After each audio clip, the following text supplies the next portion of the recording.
Sure. Hi, Pallavi. Firstly, thank you so much for having me. And I'm really excited because I love the name of your podcast.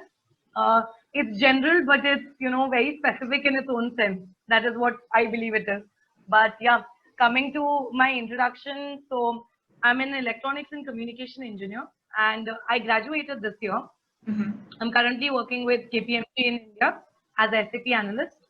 And in general, I think I'm someone who loves interacting with people just like you. I love, content writing. I love public speaking. And in general, I've also started loving mentoring. That's another thing that has become a part of my life. And yeah, that's pretty much about me. Okay, so Dharya, I mean, I have watched you speak so many times on so many different platforms, but I've Yeah. never had the chance to interact with you directly. So I'm glad that we got this opportunity to, do something of this sort. And I think that your description of the title of the show, How to Be an Expert Generalist, it's very accurate. I mean, I love the way you Yeah. described it. So, Yeah. congratulations on joining KPMG. So I just wanted to know Thank if you. being a consultant, was this your dream job? I mean, what was your dream career as a kid or when you were in college? What were you aspiring to be? Okay. Now, this is something which brings a smile to my face while I'm answering it specifically Hmm. to you because Okay. you don't notice because we've never had a personal conversation for sure. Yeah.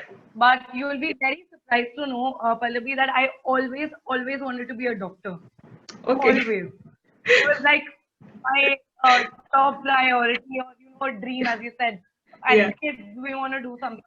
Maybe it was because my mom ingrained it in me Hmm. because she was like, I want you to be a doctor, and I was very fascinated as a child. And you won't believe it, even specifically coming to in the doc as a domain per se, it Yeah. was specifically dentistry. I wanted to do BDF. Really? I swear to God. I swear to God. Wow. And I'd even decided I'll do an MD after that, a specialization in it, and then I'll have my own clinic and things like that.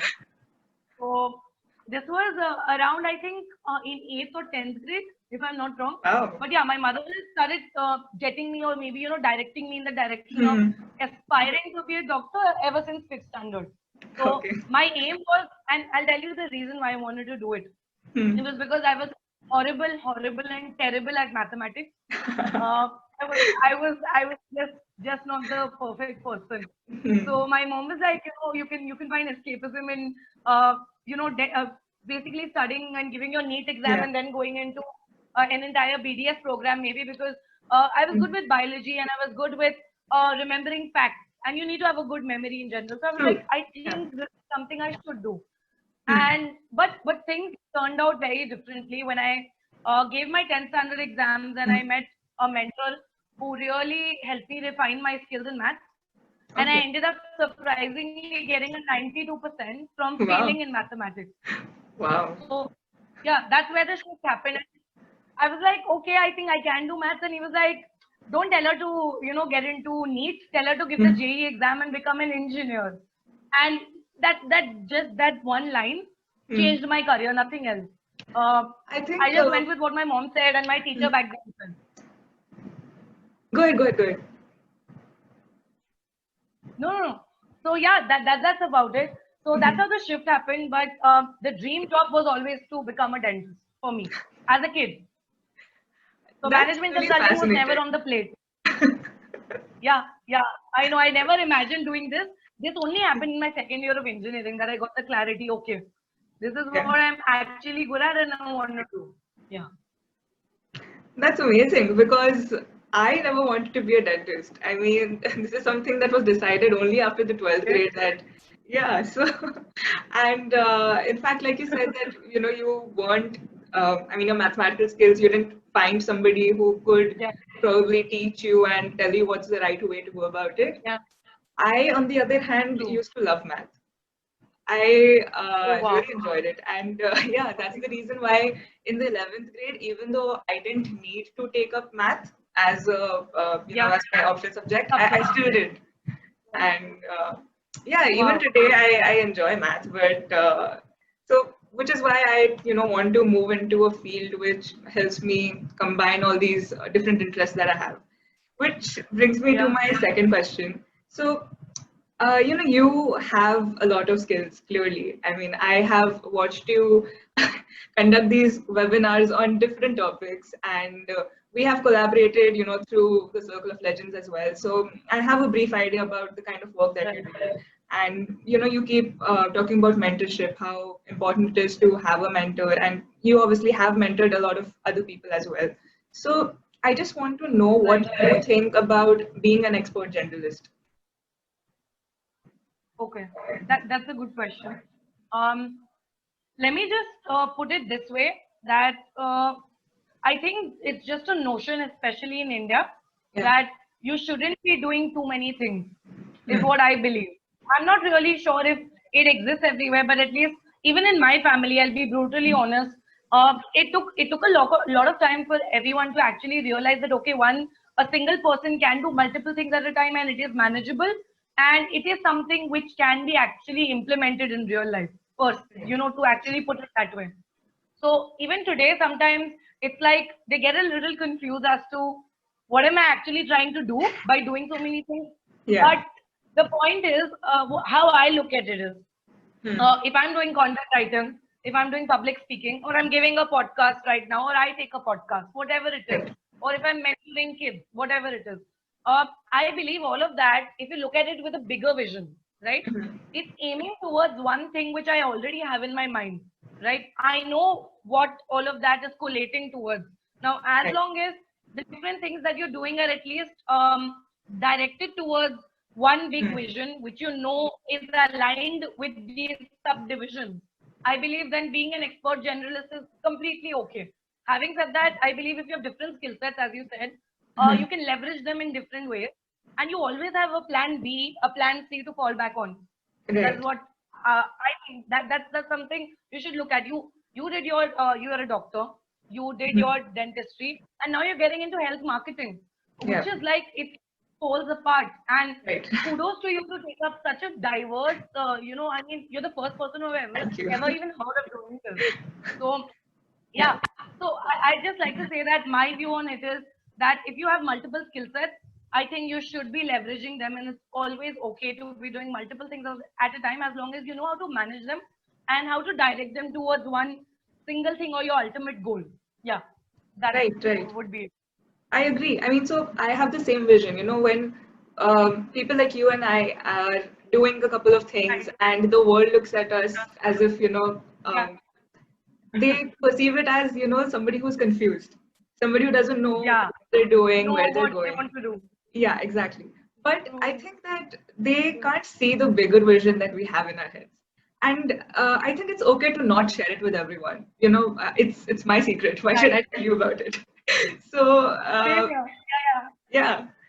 And honestly, it's not. I mean, it's not about something like I'm too competitive and so I don't want to share it with somebody else. But it's my journey. It's True. my path. And if Exactly. somebody else needs help with something, I'll be there to guide them. But they don't necessarily have to choose the same path as me.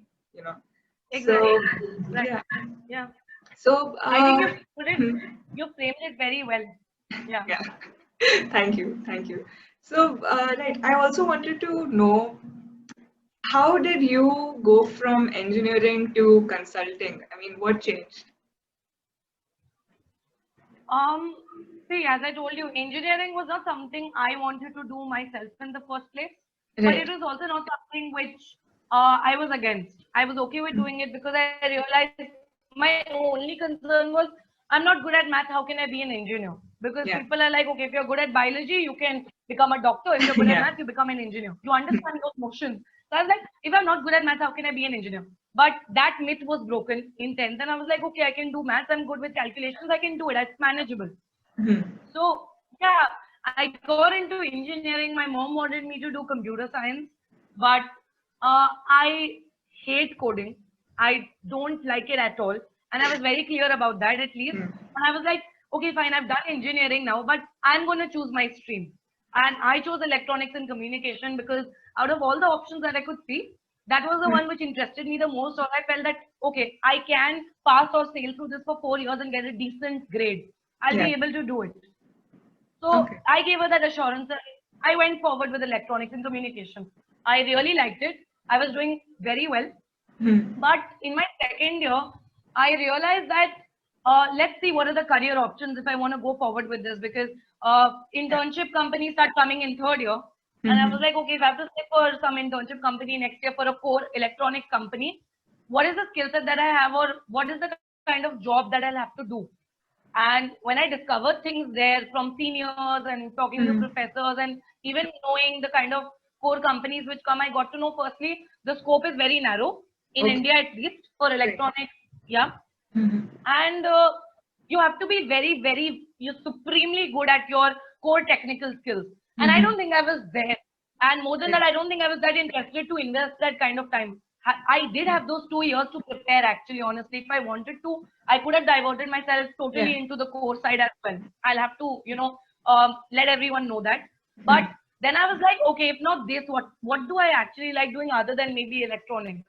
Right. So that's when I started exploring internships and the management side. I got to know about things. I started reading.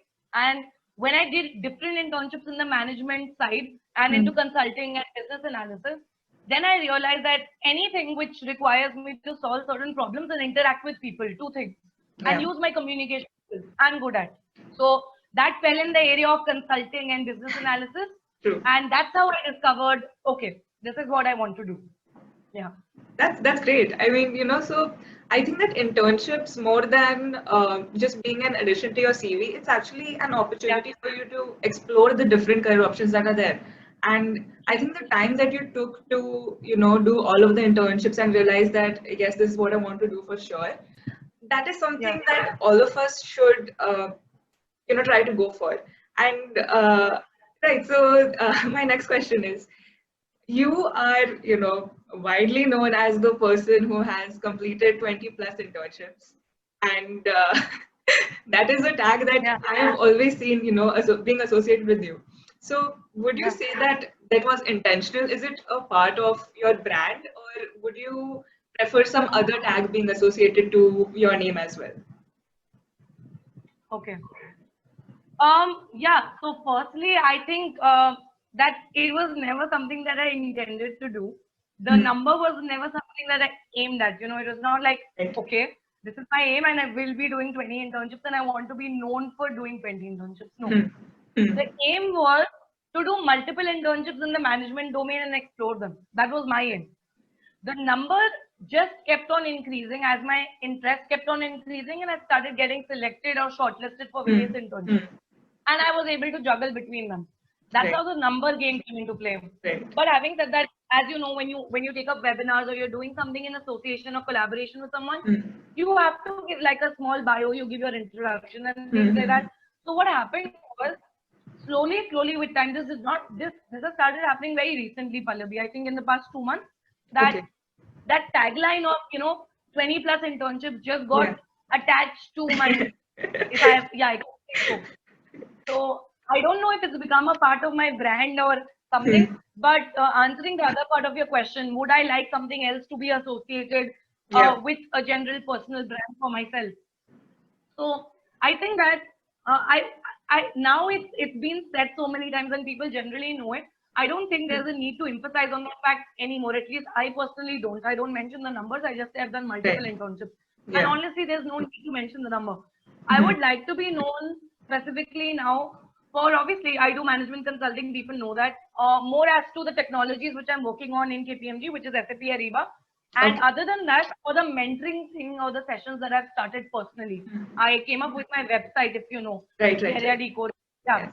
So the sessions that I'm taking there, in Mhm. general, basically, if I have to just say one word, I want to be known for the mentoring that I'm providing.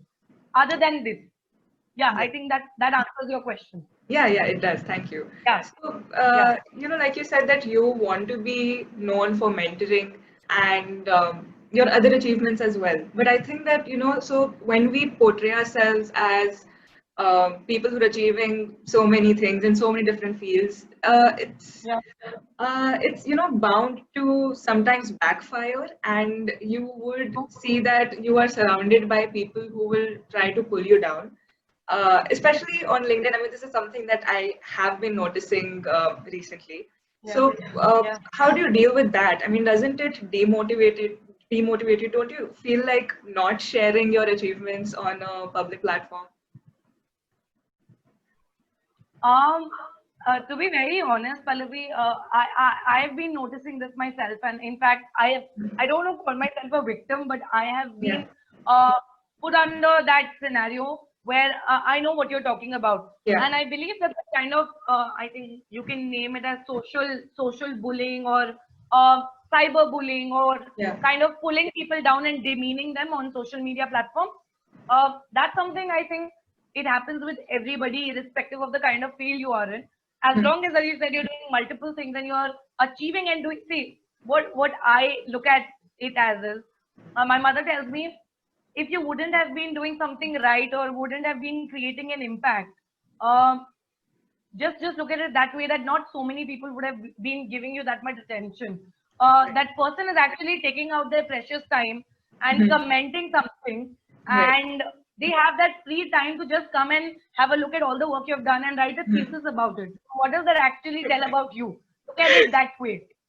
Right. So yeah, I try to take it in the positive sense. And having said that, I wouldn't deny that it does not affect me.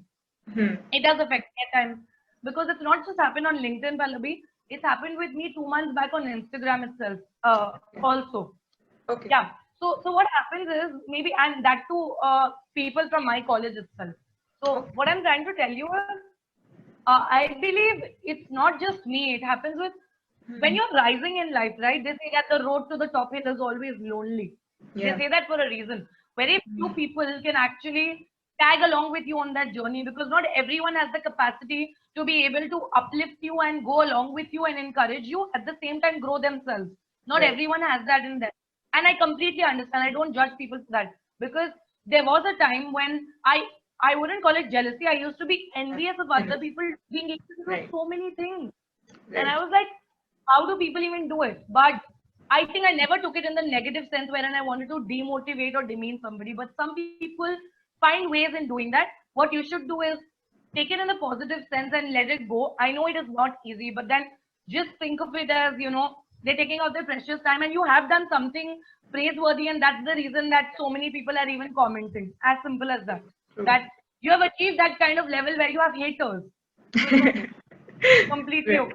If you have those loyal followers, just like Darshan sir says, who are Hmm. ready to, agree with things that you're saying, who get influenced by you, there has to be some set of people who will disagree with you as well, or how are you True. going to grow? Exactly. So, Exactly. yeah, I take it like that.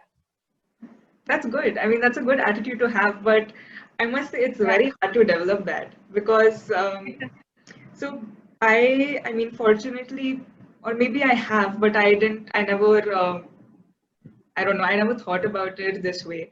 But Yeah. I think that, when people in your circle, they are the ones who are trying to pull you down, it's very Yeah. hurtful because you It would is. expect these people to support you, right? Support you. Yeah, Yeah. I know. And I mean, if the comments come from strangers, I understand, they don't know who I am. But Yeah. like you said, people from your Yeah. college, and that's really sad. But there were people who had grudges with me because of past, a Okay. past history, whatever it All right. was. But yeah, we did know each other personally, and it's not like it's one or two people. It's like when a gang of people, come against you. Okay. Yeah. As you said, it's not easy. It was not easy for me, at least for the Instagram part. This Hmm. LinkedIn incident, I think it became easy because of Darshan sir's support. And Yeah. more than that, I think I've evolved over these 2 months a lot more than I evolved even in my previous year, in a Right. complete year that's gone by. So maybe I've developed that thick skin of a sort, not much, but a bit Yeah. now. Yeah. But 2 months back, it did affect me. It affects you to a certain extent. But I Hmm. gave it a day, and I think I was pretty okay after one day. So it's just like you need to recharge yourself and remind yourself, surround yourself with positive people who support you, and then you can get back on track. It'll take some time to develop that, but it's not impossible to achieve because I'm an extremely emotional person and I get affected by external things tremendously. And if I can do it, I think a lot of people can.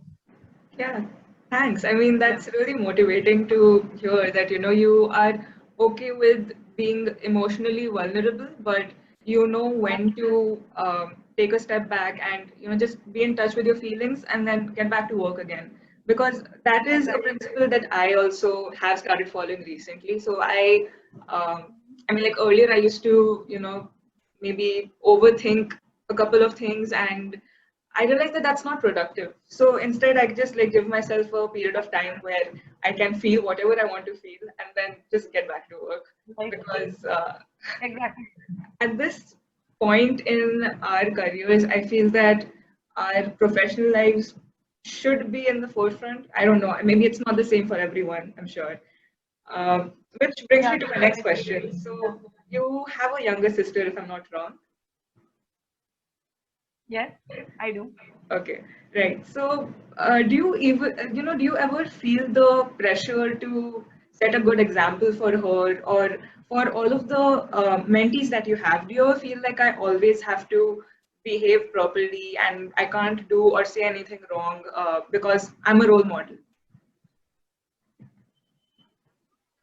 Um, See, I'll answer the question in two parts, for my Sure. sister and for the other mentees who I kind of maybe guide and help. Right. So for my sister, I wouldn't actually say that I had to ever kind of set an example, at least under pressure. I was never told to do so, maybe. But having said that, it's bound to happen that when you have younger siblings, they tend to look up to you in some way or the other, Right. unconsciously or maybe consciously. I don't know, it does happen. So Right. growing up, I did always know that maybe at least back then, just doing academically well will set an example for your sister to also be inclined towards studies and excel in them. Maybe doing some amount of extracurriculars will also let them know that you can balance between two things, stuff like that. But I did realize with time that we both have very different personalities, very different. So I'm someone who does multiple things, or I'm always in the forefront. She's someone who does things from the backside, she's Yeah. behind the camera kind of a person, but Okay. she does a lot of grinding and work right there. And moreover, I think she did take a lot of inspiration from me in the phase between, let's say a fifth to a 10th standard. Right. And after that, I think she went on to pave her own journey. And rather, she's always done things better than me, if I had to put it that way, honestly. Right. Because every bar that was set for me for my, let's say, 10th percentage or my 12th percentage, or getting like like a bar of a CGPA in my engineering as well, all of that has been surpassed by her, and she's outperformed me. So yeah, my sister is also pursuing IT engineering from VITA Vellore itself. And so there are times where she look up to me for help and advice because I've been in the same college and I can surely guide her. But I think she started working on it herself. But anytime that she needs some help, she knows that I'm always there. And I think if not a role model, I'm obviously someone that she seeks help from time to time. And I try my best to be able to set an example for her. But as I said, we are very different personalities. She doesn't believe in the concept of doing multiple things. I believe in the concept of it. So maybe you cannot directly map it that way, but I'm always there for her and, always helping her out that way. And have been a role model in the primary years, if I had to specify that, right? Yeah. And coming to the part wherein if I have like a constant pressure as to always say the right things, behave a particular way, because maybe I'm coming on different platforms, or there are a lot of people who kind of look up to me, especially students. Yeah. Sometimes it's there. I don't want to be dishonest. Sometimes I have to think of, okay, I have to gather my thoughts and then maybe speak my mind. At times, it happens very rarely, because I know that some things in today's digital era, you never know what might be taken in a different perspective or way, right? And having that kind of even a minor influence, but when people actually come to help and guidance, you cannot go wrong in your own, let's say, sayings or the way you portray things. And that's why sometimes it's kind of pressurizing. But I try to be very honest and organic to whoever I am, and that helps me. And yeah, I think that answers the question of the part where if it is a little pressurizing, it is sometimes, but it's getting used to it again. It's like a gradual process. It's not very tedious now. Now it's like I'm comfortable with it. Right. Yeah, I was talking about how my sister and I also believe in doing a lot of things. And like you said that, your sister and you have very different personalities. It's the same. It's the Yeah. same with us. And even she has managed to always outperform and do really well, which I think Yeah. just gives me a sense of pride, and Yeah. sometimes that encourages me to mentor other students. So I sometimes think True. that, what if my sister was in their shoes, and like I would want somebody else to mentor them, right? So True. yeah. Uh, Another question that I wanted to ask you was that when I was going through your profile, I saw that you have a couple of tattoos. So do they have a history behind them? Like, what's the story? Yeah. I think very few people ask me this question. Very few, and I'm Okay. sure you must have seen them on Instagram. If I'm Yeah. not wrong. Yes. Yeah. So yeah, they do have a story behind it. I didn't want them personally because I Mhm. think I was just in my 11th grade. Mhm. Yeah, when I got my first one done, and it's Okay. a very early age. I think at least for Indian parents to allow you to get a tattoo. But Right. so it was like all my friends wanted to get like a tattoo.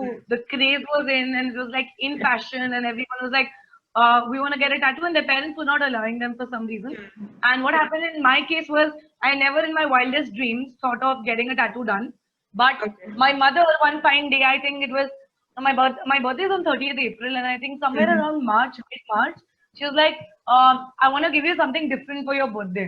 And I'm like, Okay. "Okay, what do you think?" And I think around that time, this movie of I think Jacqueline and Mhm. Ranbir Kapoor and Arjun Kapoor, it was called Roy, had come up. It Okay. didn't do Okay. very well, but Yeah. that Yeah. movie had come up, and I think she had like a key tattoo on her neck. Okay. Jacqueline in that movie, she had a tattoo on her neck, and Mhm. she's slightly on the fairer complexion, and Mhm. mine's also a little fair. So my Mhm. mom was like, maybe if you get like a tattoo done, it'll look good, especially a Yeah. colored one. So I Mhm. was like, where is this even coming from? I'm just in 11th grade and I've never even ever thought about it. But I was very fascinated by the fact that she was proposing the thought of it. Great. And she was like, let's do one thing. We'll get like a star done here on your Mhm. neck region and we'll keep it red and black. So the Okay. color, the positioning, the place, and what has to be made was all decided Right. by my mother. We went to a tattoo parlor before my birthday Mhm. and we got it done. But just to surprise her, what I did was I didn't make this one as my first one. I Okay. got Mom's Princess written on my Oh, hand. Yeah, to nice. surprise her. So that was my first tattoo, and then I did this Mhm. one, and then I did one on my leg as well. Okay. And I think the next year I ended up doing one on my finger also, which says trust. So Okay. each one has a different. The star is just in general because my mom thinks Mhm. that I should be shining bright as a star, and people related to my personality. That's adorable. Yeah, the mom's princess one was totally dedicated to my mother, obviously. Yeah. And I have a butterfly on my leg. Okay. I love butterflies in general. So I Mhm. don't think it has a meaning as such in general, but I love Yeah. butterflies and I wanted one. And the last one has a very deep significance, which is trust. That's something it's very dear to me and something which plays a major role in my life in all the relationships. So I wanted a tattoo signifying that because trust is a very big thing and I think it forms the foundation for a lot of things in life. So Right. yeah, that's the Yeah. story behind all of my tattoos. Wow. I didn't know that you had so many. I think I saw two of them Yeah, on your Instagram profile, but it's I good to know. know that. Yeah, Yeah. So I agree, trust is a very important aspect of any relationship, any bond, and especially when it comes to something like the relationship between a mentor and a mentee. You true. have to trust them. Like a mentee Yeah, has to trust the mentor enough to say that, okay, yeah, I allow you to guide me, and the true. mentor has to have enough faith in the mentee that this is somebody who is going to consider my advice and do what's Exactly. right. Yeah. Right. So that's pretty Yeah, I interesting. think it applies to every relationship and every situation in life. Yeah, In your professional life or in your personal life. I It agree. just fits in everywhere. Yeah, Yeah, I mean that is one of the key like stones for a good foundation for a true.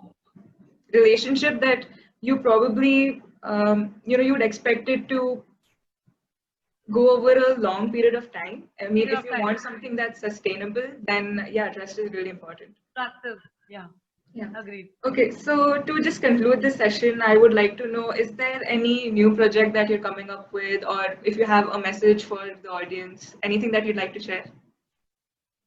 Sure. Um, Anything new as such, as I told you very recently, I started Hmm. my website for the mentoring Right. sessions and Yes. services. That's something very relatively new that I'm doing. I'm Hmm. also going to be, my courses are going to be released very soon. So Okay. two of them are lined up. So yeah, Okay. that's something I'm very excited about. So they're coming on two Nice. different platforms, but Hmm. they're on soft skills and, interpersonal skills and communication skills. So Okay. yeah, that's pretty much about anything new that's going to primarily happen in my life, and obviously my corporate journey to come, because I've just started. So that's something I'm looking forward to.